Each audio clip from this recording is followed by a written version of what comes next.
Yeah, fire away. Injuries, health. Yeah. This time of year, you just get those. I mean, a lot of football's been played, a lot of wear and tear. But I think, I think we're going to be okay. Howley was running around out there today, and yeah. So, as long as he can keep progressing, I think we'll be okay. Is he getting a little bit of ongoing treatment for this, or? Our whole team gets ongoing treatment. That's just kind of how it goes at this point of the year. Yeah. So Kickoff should be good for Saturday. He should be. I mean, we'll see. I thought a lot of guys should be good for Saturday. In the last couple of weeks, and we're still waiting on some guys. But he was out there today, running around with us. Did the injury happen on that sack on that first play that he had? I don't think so. I don't know exactly what it was. I don't think that's when he got it though. I saw him a couple plays. Might have been a next series. I'm not sure, where he was kind of a little lame. What happens, single player that significant, when he goes out, besides his obvious skill? What does that do to the scheme and what you do with the overall defense? Yeah, it was challenging. We had Corey Littleton kick down there a little bit to give us some work there, and I thought Corey did a heck of a job, battling at that position. He hasn't really, he's played down there in certain packages, but not that extensive, and he plays so much on special teams as well. I thought he really did a nice job of going in there and battling hard. Yeah. What did you think of Seiler's performance in the game? Again, I thought he did some good things. I really did. There's a couple things that if we could have got done. I thought overall, we kicked 3 field goals, and I thought if we could have scored a touchdown or 2, that would have dramatically changed things. And I think, that red zone offense is critical to us. I think Cameron Van Winkle and those, that field goal team's been doing a nice job of getting us points, but we need to get touchdowns, and I think that kind of changes the mojo of a lot of things. Is he as Aggressive passing game is painful after the game. What's that? You described the passing game as painful after the game. What needs to happen on that? Well, yeah, we just need to be able to throw the ball downfield a little bit more and make some plays. It's nice we got one to Braden. Big chunk play. Had 2 other chances to Dante that we couldn't quite get done, and we need to hit a few of those. Maybe we need to, I don't know. We just need to be more efficient in there. I think our run game is solid, but I think it could, our run game could get better if we can pass the ball better. I mean, the vertical passing game, especially that mid-range, 10 to 20 yards, is Seiler hesitant to throw that? Is it not anticipating that not being called? Yeah, I think, a little bit of combination, some, protection things, and sometimes he wants to get out there and run. But that's an area we definitely got to get better at. Does he have? It looks to us like it's zone read. When he's handing the ball to Shaq or whoever. Yeah. Are those usually zone reads? Does he usually have the option to keep it? And would you like to see him keep it more? No, not necessarily. I think there are a lot of reads on those. Not always, but a lot of times. And there may be 1 or 2 a game. You say, hey, this would have been probably a good one to keep. But he carries the ball a decent amount. When you go back and look how much he's carrying it. So I don't think that's a big concern if he needs to pull it and carry it more. We spent obviously a lot of time the last couple of weeks talking about Shaq and balancing his workload. How do you think you handled that Saturday, more or less? Yeah, and we'll kind of go as we go here. I think, Howley not on that side and him not on that side. All things change a little bit, and so we're getting our running backs going a little bit, and so we may be able to balance him back over there a little bit more. John Roth sort of in the same boat now. Would you like to see him more on offense a little bit, or do you guys just feel like you really need him more? Yeah, I think we'd like to see what he can do over there at that corner position. Again, it's hard to really split reps between, especially when a guy's new and young to a position.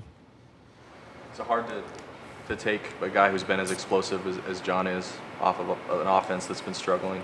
You know, it's hard to take all type of good players, whether it's Shaq or John Ross or whatever. But we got to balance that and see where we need the most help and where we're the most thin and those type of things.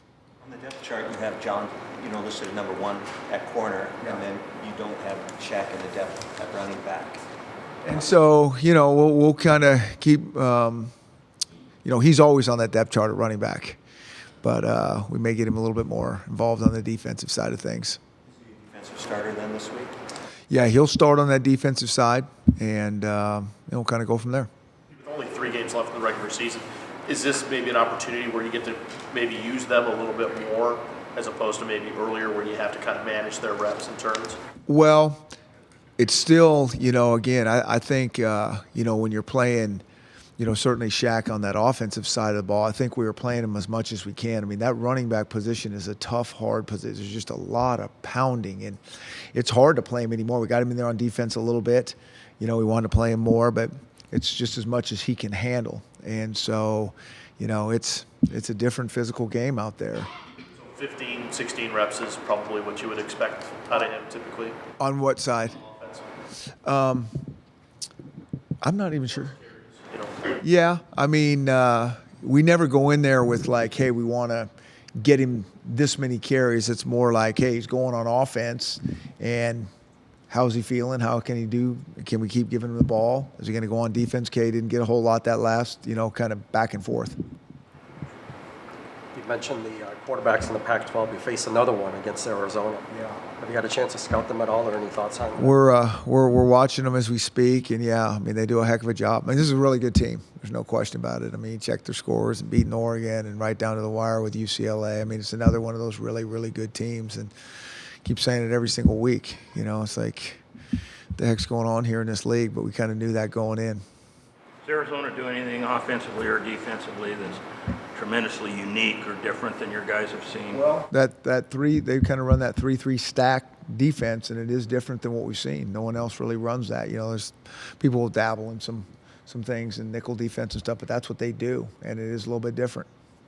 Yep. What does that change for you up front? Well, it changes rules. It really does. It's something that we haven't seen a whole lot of, and so short time to get ready for how we're going to block this play, that play, and protect it, and they do a great job with it. Chris, you have probably experienced more losing in this season than you had at Boise State, and you felt compelled to apologize to fans Saturday night. Why did you think to do that? Well, I mean, it's just, I know how passionate they are, and I know how much they care about this, this program, and, we all do. We're trying to do our best, and we're trying to win games, and playing a lot of good football teams, and we got to continue to make progress, and I know how fans are. I know how much they care about it, and I just want them to know that we care about them, and we're trying to do the best we can. Are you at the point now where you can just kind of go with your system and your process and just go with it, or are you still having to kind of tinker with it a little bit to adjust to personnel and kind of what was already at Washington? Yeah, I think we're always adjusting. I mean, you can't just say, hey, this is what we're doing, and this is, you got to figure out what's here and, how to best use your talent and the things that the kids can handle and those type of things. What's maybe been the biggest thing that's maybe continually ongoing for you right now? Well, I talked about it, I think last week or week before, is, a lot of it is just kind of banked reps. What do we spending time on where we can get these guys into a groove a little bit, and then, do they have any history if we're going to add something new? To add new things is a slower process than if you're at a place for a while. Coach, with Shaq, we're going back over on the defense. Dwayne obviously played on Saturday. Is Levon close? Yeah. Levon, I think he's ready to go, and anxious to get those guys going. Has this first year been tougher than you thought it would be? It's been hard. It's been hard. I think anytime you go somewhere new and you're figuring everything out as you go, and I think that's I think that's always challenging. But I didn't come in here thinking how hard is this going to be. You just kind of take it one day and 1 week at a time and keep grinding. Is there anything 6 games into being a Pac-12 coach and you face Pac-10 teams in the past, anything different or unexpected about what you face week in, week out, or? I think it's pretty much what I thought. I mean, the parity is legitimately as good, or just the really good teams are as legit as I thought they were going to be, and I mean it's good football every week. There's no breaks. When you look at Arizona, do you see them being as close to Oregon in terms of maybe scheme and speed and everything else you might see offensively? It might be the fastest team. They run a lot of plays. I mean, they go, and they do a great job with it. I mean, so it's similar to that. But everybody's got their unique spin on the offense. No one's like, oh, this is just like them. I mean, everybody's unique enough to make it their own, and it's not like we're going to play these guys exactly like we played these guys. And so I think that's what's unique about this conference as well. Another thing that you brought up, from the UCLA game, and it was also an issue for Colorado, was just the slow start. Guys seem to come out a little bit flat, lack of energy out there. Yeah. Just didn't see guys flying around, jumping around. Yeah. And so I don't know. I mean, I thought that they were ready to go, and it seemed like there was good energy in the locker room and those type of things, but we didn't play up to how we wanted to play. And, certainly the second half, we were pleased with that effort and that focus, but we need to come out with that kind of mentality from the start, that urgency from the start. If we can get that going, that's going to help us tremendously. You said Arizona's fast. What do you think the real strengths are? What's impressed you the most about Arizona's offense? Just that they're really good at what they do. They don't get into a whole bunch of different formations, but they have little complements off it, and they just execute really well. I think this whole team plays really, really hard on all 3 phases. I mean, those are the things that really jump out at me in the early, studying of this opponent. You had a number of, you had a 100-yard kick return, which is a good thing. They're all, but you had a lot of returns that fell, that you ended up deep. What was happening on those? Yeah, guys weren't making their blocks, and they have that was one of the better kick coverage teams that we'd seen. We kind of knew that going in, and I think sometimes when you're playing good teams, it's a little bit like that. You get hit in the mouth, and then all of a sudden you get something. We got one almost to the close to the 50, and then he took one 100, and so we probably like not as many opportunities to get as we got. But I'm proud of those guys and John Ross for keep hammering in there, because that's hard. It's like, man, is anyone going to hold up? And I think that's a lot of times that can be one of the harder things to really do, is to hold up against fast guys in space. Especially when the kick. We always say this. Good kick equals good coverage. And so you get that thing down near the goal line with some hang time. 3 to 5 yards makes a tremendous difference in terms of ball hanging up and how fast the team can get down there. And so sometimes you'll see the ball go to the goal line, but it's not great hang time. Well, we love those. But, UCLA has got the guy that can kind of hang it up there. And they got fast guys that cover very well. They take a lot of pride in that. And so, I thought we did a solid job against a really good kick team. And, to take one back and get points, to get one to the 50, that was good. Speaking of those things, I thought the first, going back to the little bit of the slow start and those type of things, that first quarter, we don't do much on offense. We're playing on that short field. We kind of get backed up, and then we punt it out of there, and we're just barely over midfield, so they keep having. We couldn't flip the field.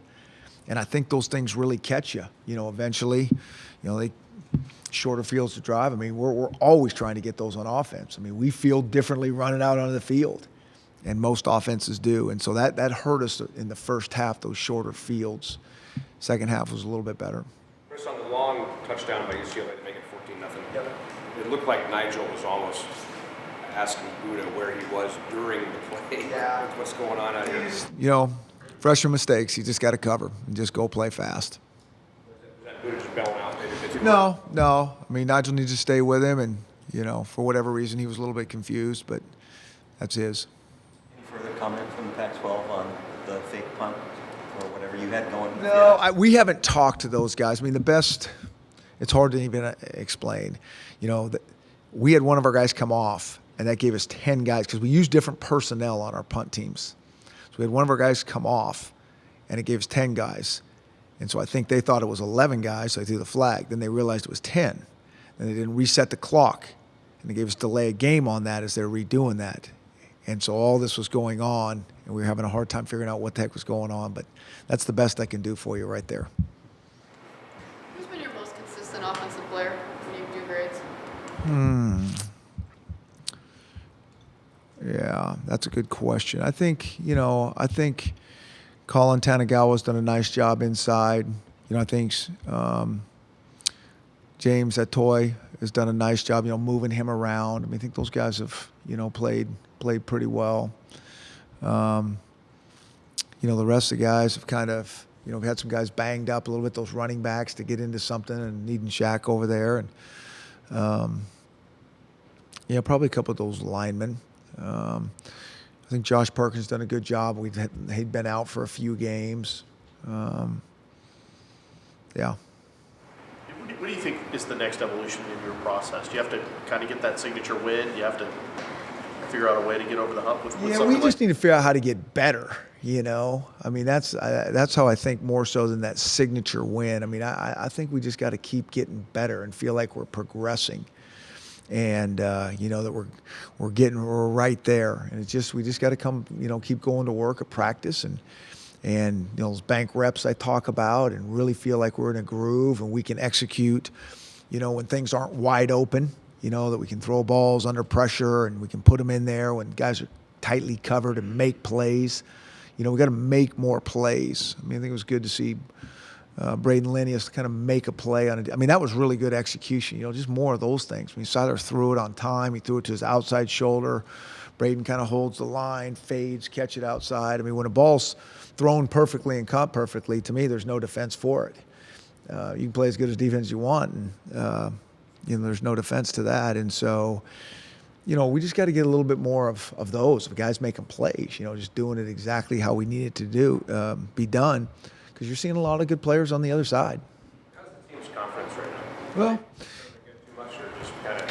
yeah, we just back to work. I mean, that's what it is. And, you know, we got to stay strong, be able to keep battling. We got a bunch of, you know, 3 regular season games left, and we got to go. You know, we got a lot of football to play. How important is it for you to get that 7th win and get that bowl game and get the extra practices? I think that all of it's important. There's no question. I mean, every week is important. Are we making progress or not? Yeah.